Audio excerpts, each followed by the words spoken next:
Hello everyone. இப்போ நாம பிளெண்டரில் உங்களுக்கு தேவையான இன்ஃபர்மேஷன்ஸை இன்டர்ஃபேஸில் ப்ரொவைட் பண்ணோம். அதை நீங்கள் உங்களுக்கு வேண்டிய மாதிரி ஒர்க் ஃப்ளோவில் யூஸ் பண்ணலாம். இப்போ நாம் சில பேசிக்ஸை பார்ப்போம். அது யூசர் இன்டர்ஃபேஸ்க்கு கீழே இருக்குது. ஒன்றுத்தையும் கிளிக் பண்ணும்போது கான்டெக்ட்ஸில் என்ன நடக்கும், உங்கள் கர்சர் எங்கே இருக்கோ அதோட இன்ஃபர்மேஷன்ஸை அது டிஸ்பிளே பண்ணும். அண்ட் ஆல்சோ சில ஃபங்க்ஷன்ஸை சேஞ்ச் பண்ணாலும் இல்லைனா ஹாட்கீஸை ஹோல்ட் பண்ணாலும் கீழே இன்ஃபர்மேஷன்ஸ் சேஞ்ச் ஆகும். இப்போது ஷிஃப்ட்டை ஹோல்ட் பண்ணிங்கன்னா நீங்கள் கீழே இன்ஃபர்மேஷன்ஸ் சேஞ்ச் ஆகிறத பார்க்கலாம். ஷிஃப்ட்டை ஹோல்ட் பண்ணாமல் மிடில் பட்டன் கொடுத்து உங்கள் பெர்ஸ்பெக்டிவை ரொட்டேட் பண்ணலாம். பட் நீங்கள் ஷிஃப்ட்டை ஹோல்ட் பண்ணிங்கன்னா அது உங்கள் பெர்ஸ்பெக்டிவை பேன் பண்ணும். இந்த சீரீஸை பார்க்கும்போதே அது எப்போ வேணும்னாலும் டிஸ்பிளே பண்ணி ரெஃபர் பண்ணலாம். இல்லைனா பிளெண்டரில் இந்த ஃபீச்சர்ஸை யூஸ் பண்ணி தெரிஞ்சுக்கலாம். குயிக் ரெஃபரன்ஸ்க்கு மவுஸ் ஐக்கானை யூஸ் பண்ணி ட்ரான்ஸ்லேட் பண்ணலாம். இப்போ நீங்கள் நோட் பண்ணிங்கன்னா யூஐயில் இருக்கிற இம்பார்ட்டன்ட் செக்ஷன்ஸ்லாம் செப்பரேட் பேனல்ஸாக இருக்கும். இந்த பேனல்ஸ்லாம் ஸ்கேலபிளாக இருக்கும். இப்போ எந்த ஒரு பவுண்டரிஸையும் கிளிக் பண்ணி ட்ராக் பண்ணிங்கன்னா அது உங்களுக்கு எப்படி வேணுமோ அப்படி வரும். பேனலோட டாப் லெஃப்ட் இல்லைனா பாட்டம் லெஃப்டில் இருக்க ட்ராப் டவுன் மெனுவை கிளிக் பண்ணி டிஃப்ரெண்ட் டைப் ஆஃப் எடிட்டர்ஸை செலக்ட் பண்ணுங்கள். ஸ்ப்ளிட் ஸ்க்ரீனை கிளிக் பண்ணி உங்களுக்கு வேண்டிய பொசிஷனை அதை லெஃப்ட் கிளிக் பண்ணி ட்ராக் பண்ணுங்கள். பேனலை டெலீட் பண்ண பவுண்டரியை கிளிக் பண்ணி ஜாயின் ஏரியா கொடுத்து அண்ட் அகைன் ஓவர் ரைட் பண்ண லெஃப்ட் கிளிக் பண்ணுங்கள். இப்போது பேனலை மேக்ஸிமைஸ் பண்ணி ஃபோக்கஸ் பண்ண மவுஸை அந்த ஏரியாவில் வச்சு கண்ட்ரோல் ஸ்பேஸ் ப்ரெஸ் பண்ணுங்கள். அகைன் ரிட்டர்ன் ஆக கண்ட்ரோல் ப்ளஸ் ஸ்பேஸ் ப்ரெஸ் பண்ணுங்கள். இது ரொம்பவே பவர்ஃபுல் அண்ட் பிளெண்டர் டிஃபால்ட்டாகவே ஒர்க் ஸ்பேஸை ப்ரொவைட் பண்ணும். இந்த ஒர்க் ஸ்பேஸ்லாம் மேலே இருக்க டேப்பில் இருக்குது. ஹாட்கீ யூசர்ஸ் இதுக்கு கண்ட்ரோல் பேஜ் அப் இல்லைனா கண்ட்ரோல் பேஜ் டவுன் ப்ரெஸ் பண்ணுங்கள். இந்த ஒர்க் ஸ்பேஸஸை அப்புறம் இந்த வீடியோவில் நம்ம லேஅவுட் ஒர்க் ஸ்பேஸில் இருக்கிற ப்ரைமரி எடிட்டர்ஸை பற்றி ஃபோக்கஸ் பண்ணலாம். எடிட்டர்ஸை பற்றி இன்னும் நிறைய இன்ஃபர்மேஷன்ஸை எடிட்டரோட ஸ்பெசிஃபிக் வீடியோஸில் பார்க்கலாம். ஆல்ரெடி நீங்கள் வியூபோர்ட் நேவிகேஷன் வீடியோவை பார்த்துருந்தீங்கன்னா உங்களுக்கு வியூபோர்ட் நேவிகேஷன்னா என்னென்னு தெரிஞ்சிருக்கும். இங்கே உங்கள் 3D ஸ்க்ரீன் டிஸ்பிளே ஆகும். இந்த எடிட்டரில் நீங்கள் உங்கள் 3D சீன் அப்புறம் அதில் இருக்கிற ஆப்ஜெக்ட்ஸ் நிறையா டாஸ்க் அதோடலாம் இன்ட்ராக்ட் பண்ணலாம். நீங்கள் சிம்பிளாக டீயை ப்ரெஸ் பண்ணியும் இல்லைனா ஆரோஸில் லெஃப்ட் கிளிக் ப்ரெஸ் பண்ணி நீங்கள் வியூபோர்ட்டை குவிக் டூல்ஸ் மெனுவை எக்ஸ்பேண்ட் பண்ணலாம். இதில் செலக்ட் பாக்ஸ், மூவ், ரொட்டேட், ஸ்கேல்லாம் இருக்குது. ஹாட்கீ யூசர்ஸ் எப்போ வேணுனாலும் இந்த சேம் டூலை கொண்டு வர ஷிஃப்ட் ஸ்பேஸ் ப்ரெஸ் பண்ணலாம். ஆனால் இது உங்கள் கர்சரோட லொக்கேஷனில் லேபிள்டாக இருக்குது. இது பை மெனு மாதிரியே தான் ஒர்க் ஆகுது. நீங்கள் ஹாட்கீக்கு ஷிஃப்ட் ஸ்பேஸை ஹோல்ட் பண்ணிங்கன்னா உங்களுக்கு ஆப்ஷன்ஸ் வரும். அதில் கர்சரை மூவ் பண்ணி எந்த டூல் வேணுமோ அதில் வச்சு ஹாட்கீயை ரிலீஸ் பண்ணுங்கள். நீங்கள் என்ன ப்ரெஸ் பண்ணி இல்லைனா ரைட்டில் இருக்கிற ஆரோவை லெஃப்ட் கிளிக் பண்ணிங்கன்னா அது அடிஷ்னலாக குவிக் செட்டிங்ஸ் ஓப்பன் ஆகும். இப்போ நீங்கள் நோட் பண்ணிங்கன்னா 3D கர்சருக்கு ஒரு ஆப்ஷன் இருக்குது. இது ரொம்ப பவர்ஃபுல் அண்ட் இதை நீங்கள் இங்கே பார்க்கலாம். இந்த ரெட் ஒயிட் சர்க்கிள் நியூ ஆப்ஜெக்ட்ஸ்க்கு ஸ்பேனிங் பாயிண்ட்டாக இருக்கும். இப்போது உங்கள் சீனில் ப்ளேஸ் பண்ண சிம்பிள் ஷிஃப்ட்டை ஹோல்ட் பண்ணி ரைட் கிளிக் பண்ணுங்கள். இப்போது அந்த கர்சரை ரீசென்டர் பண்ண சிம்பிளாக ஷிஃப்ட் எஸ்ஸை ப்ரெஸ் பண்ணி வேர்ல்டு ஆரிஜினுக்கு செட் பண்ணுங்கள். இல்லைனா ரைட் ஹேண்ட் சைட் குவிக் மெனுவில் லொக்கேஷன் அண்ட் ரொட்டேஷனை அட்ஜஸ்ட் பண்ணுங்கள். இப்போது பை மெனுனா என்ன அண்ட் அதை எப்படி யூஸ் பண்ணுறதுன்னு பார்க்கலாம். ஹாட்கீ யூசர்ஸ் ஹாட்கீயை ப்ரெஸ் பண்ண அப்புறம் உங்கள் கர்சரை சுற்றி ஒரு குயிக் வீல் மெனு அப்பியர் ஆகும். அதுதான் பை மெனு. பை மெனுக்கு நேவிகேட் ஆகும்போது 3 ஆப்ஷன்ஸ் உங்களுக்கு இருக்குது. ஃபர்ஸ்ட் ஆப்ஷன் என்னென்னா, உங்களுக்கு வேணான்னா ரைட் கிளிக் பண்ணி கேன்சல் பண்ணலாம். செகண்ட் ஆப்ஷன் ஹாட்கீயை இனிஷியேட் பண்ணி பை மெனுவை இனிஷியேட் பண்ணுறது. பை மெனு வந்த அப்புறம் கர்சரை உங்களுக்கு வேண்டிய டூல்ஸ் ட்ராக் பண்ணலாம். பை மெனு வந்த அப்புறம் கர்சரை உங்களுக்கு வேண்டிய டூலுக்கு ட்ராக் பண்ணுங்கள். இப்போ கிளிக் பண்ணாமலேயே ஹாட்கீஸை ரிலீஸ் பண்ணிங்கன்னா அது செலக்ட் ஆகும். வியூ போர்ட் கீழே பார்த்தீங்கன்னா டைம்லைன்னு ஒன்று இருக்குது. இது உங்கள் அனிமேஷனோட ப்ளேபேக்கை கண்ட்ரோல் பண்ணுது. நீங்கள் டைம்லைனில் ஸ்க்ரோல் வீலை யூஸ் பண்ணி zoom in and zoom out பண்ணலாம். மிடில் மவுஸ் பட்டனை ட்ராக் பண்ணி உங்கள் அவுட்புட்டோட ஸ்டார்ட் அண்ட் எண்ட் ஃப்ரேம்ஸை சேஞ்ச் பண்ணலாம். அண்ட் ஆல்சோ கீ ஃப்ரேம்ஸை க்ரியேட் அண்ட் மேனிப்புலேட்டும் பண்ணலாம். இதை பற்றி நம்ம இன்னொரு வீடியோவில் பார்ப்போம். ப்ராப்பர்ட்டிஸ் எடிட்டரில் பர்டிகுலராக நிறைய டேப்ஸ் இருக்குது.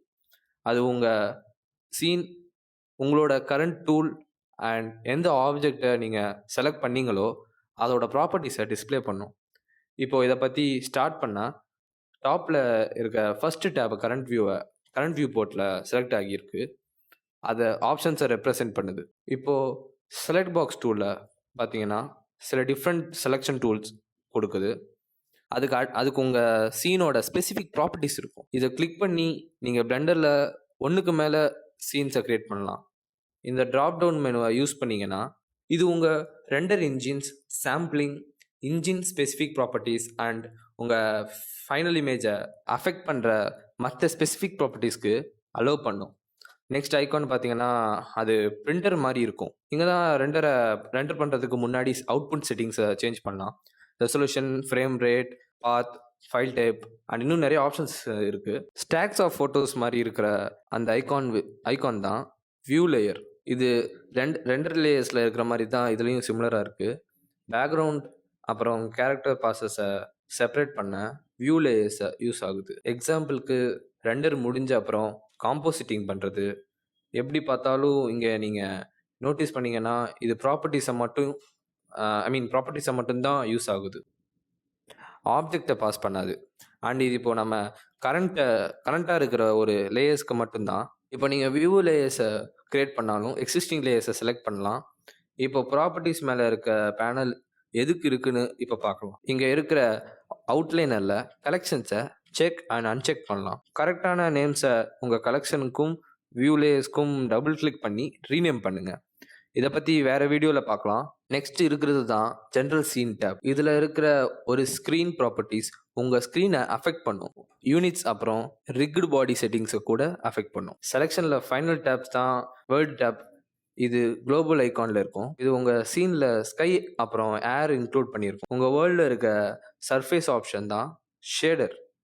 இது ஸ்கை இல்லைனா பேக்ரவுண்ட் கலருக்கு யூஸ் ஆகும். அப்புறம் வால்யூம் என்ன பண்ணோம்னா உங்கள் சீனோட அட்மாஸ்பியர் ஃபுல்லாகவே ஃபாக் இல்லை மிஸ்ட் மாதிரி இருக்கிற வால்யூமெட்ரிக் லைட்ஸை அலோவ் பண்ணும். இப்போது நான் க்யூப்பை செலக்ட் பண்ணுறேன்.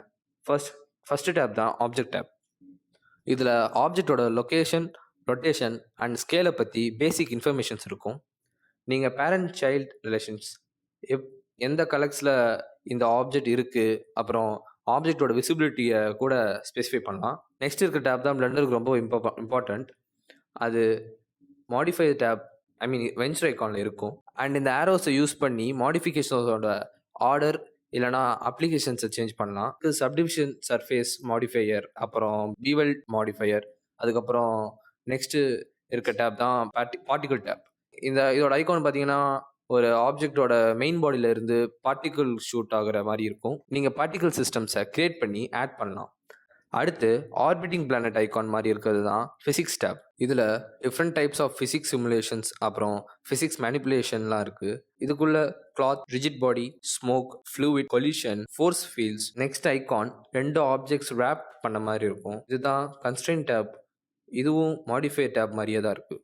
ஆனால் இது நீங்கள் செலக்ட் பண்ண ஆப்ஜெக்ட் இல்லைனா வேல்யூஸோட ஆப்ஜெக்ட் ரிலேஷன்ஷிப்பை ரொம்ப டீல் பண்ணும். அந்த ஆப்ஜெக்டை அதோடையே மேனிப்புலேட் பண்ணுறதுக்கு பதிலாக நீங்கள் ஒரு ஆப்ஜெக்டோட லொக்கேஷனை இன்னொரு ஆப்ஜெக்ட்டுக்கு காப்பி லொக்கேஷன் கன்ஸ்ட்ரெயின்ட் வெளியாக வைக்கலாம். கிரவுண்டுக்கு மேலே இருக்கிறது ஃப்ளோர் கன்ஸ்ட்ரெயின்ட், இல்லை இன்னொரு ஆப்ஜெக்டை பாயிண்ட் பண்ண ட்ராக்கிங் கன்ஸ்ட்ரெயின்ஸை யூஸ் பண்ணலாம். இந்த க்ரீன் ட்ரையாங்கிள் ஐகானில் இருக்கிறது தான் ஆப்ஜெக்டோட மேஷ் டேட்டா. நாம் க்ரியேட் பண்ண க்யூப் இப்போது க்யூபாக இருக்குதுன்னா அதுக்கு ரீசன் மேஷ் டேட்டா தான். இப்போது இந்த ஆப்ஜெக்டோட மேஷ் டேட்டாவை சேஞ்ச் பண்ணோம்னா அதோட ஷேப் சேம் சைஸாக இருக்காது, பட் அதோட லொக்கேஷன், அந்த ப்ராப்பர்ட்டிஸ்லாம் சேமாக தான் இருக்கும். இங்கே நீங்கள் வெர்டெக்ஸ் குரூப்பை மேனிப்புலேட் பண்ணலாம். உங்கள் ஷேப் கீஸை பிளெண்ட் ஷேப்ஸ் அண்ட் யூவி மேப்ஸ்னு சொல்லலாம். அண்ட் லாஸ்ட்டாக இருக்கிறது தான் மெட்டீரியல் டேப். இது ஸ்பியர் ஐகானில் இருக்கும்.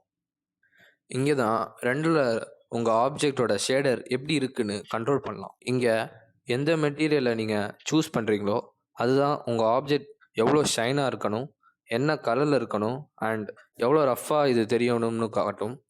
ஃபைனல் டேப் டிஃப்ரெண்ட் செக்ஷனில் இருக்கிறத பார்க்கலாம். இங்கே கொஞ்சம் ஸ்மால் கேப் இருக்குது. இதுதான் டெக்ஸ்சர் டேப். இது செக்கர்டு கேன்வாஸ் ஐகானில் இருக்கும். இது ஸ்பெசிஃபிக் பண்ண ஆப்ஜெக்ட் இல்லை. இதை ஸ்பெசிஃபிக் பண்ண ஆப்ஜெக்ட்ஸ் இல்லை வேர்ல்ட் மெட்டீரியல் இல்லைனா ப்ரஷஸ் அது மாதிரி திங்ஸை ரெஃபரன்ஸ் பண்ணுறதுக்கு செப்பரேட் என்டிட்டிஸை டெக்ஸ்சர்ஸ் இருக்குது. இப்போ நம்ம லேப் ஆப்ஜெக்டை கிளிக் பண்ணலாம். நம்ம க்யூபுக்கு நெக்ஸ்ட் இருக்கிற சர்க்குலர் டாட்டர் திங் தான் இந்த லேம்ப். அதை செலக்ட் பண்ணோன்னா இதை பார்க்க டியூப்லைட் பல்ப் மாதிரி இருக்கும். இங்கே தான் நீங்கள் லைட்டோட பிரைட்னஸ் ரேடியஸை சேஞ்ச் பண்ணலாம். எந்த டைப் லேம்பாக இருந்தாலும் ஷேடோஸ் கிரியேட் ஆகும். கேமரா